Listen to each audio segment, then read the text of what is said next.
অপনয়ন পদ্ধতিতে সমাধান। অপনয়ন পদ্ধতির সমাধান করতে গেলে যে সমীকরণ দুইটা দেওয়া থাকবে এটার যে কোনো একটা চলকের সহগ সমান করতে হবে, এক্স চলক অথবা ওয়াই চলক। এখানে আমরা দেখতে পাচ্ছি যে ওয়াই চলকের একটা প্লাস একটা মাইনাস আছে।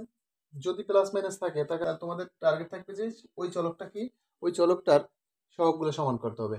তাহলে আমরা এখানে প্রথম সমীকরণের ওয়াই চলকের সহগ হলো 2, আর দ্বিতীয় সমীকরণের ওয়াই এর সহগ হলো 3। তাহলে আমরা এক নংকে যদি 3 দ্বারা আর 2 নংকে যদি 2 দ্বারা গুণ করি তাহলে ওয়াই এর সহগ দুইটা সমান হয়। তাহলে আমরা এক নংকে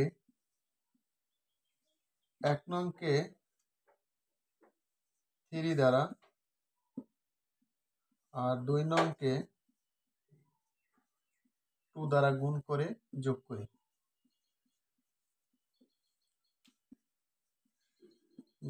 আমরা যোগ করি। তাহলে এক নংকে 3 দ্বারা গুণ করলে 3 আর 3 গুণ করলে 9, 3 আর 2 গুণ করলে 6, 3 আর 5 গুণ করলে 15।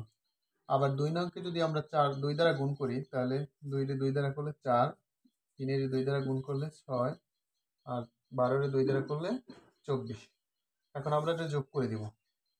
তাহলে এই দুইটা বাদ যায়, 9 আর 4 যোগ করলে আসে কত? 13। আর এখানে 15 আর 24 গুণ করলে আসে আর যোগ করলে আসে 39। যেহেতু আমরা এখানে চলক আছে এক্স, 39 এর 13 দিয়ে ভাগ করলে আসে কত? 3। আমরা এক্স এর মান পেয়ে গেলাম। এখন এক্স এর মানটা আমরা যে কোনো 1 নং অথবা 2 নং এর যে কোনো একটা সমীকরণে বসিয়ে দিতে পারি। আমাদের সবসময় টার্গেট থাকবে যে আমরা প্লাসের সমীকরণে বসাবো, কারণ তাহলে আমাদের ক্যালকুলেশন করতে সুবিধা হবে। তাহলে আমরা এক্স এর মানটা 2 নং এ বসিয়ে দিই, বসিয়ে পাই। আচ্ছা, 2 নং সমীকরণটা আছে কি 2x plus 3y equal to এর এক্স এর মান পাইলাম কত? 3। তাহলে 3 আর 2 গুণ করলে 6, 12।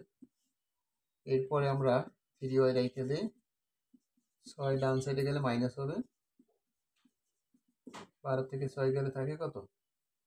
12 থেকে 6 বাদ দিলে থাকে 6, 6 এর 3 দিয়ে ভাগ করলে আসে কত? 2। তাহলে আমাদের সমাধান আসলো কত? এক্স ওয়াই এর সমাধান পাইলাম x ইকুয়াল 3 আর y ইকুয়াল কত? 2।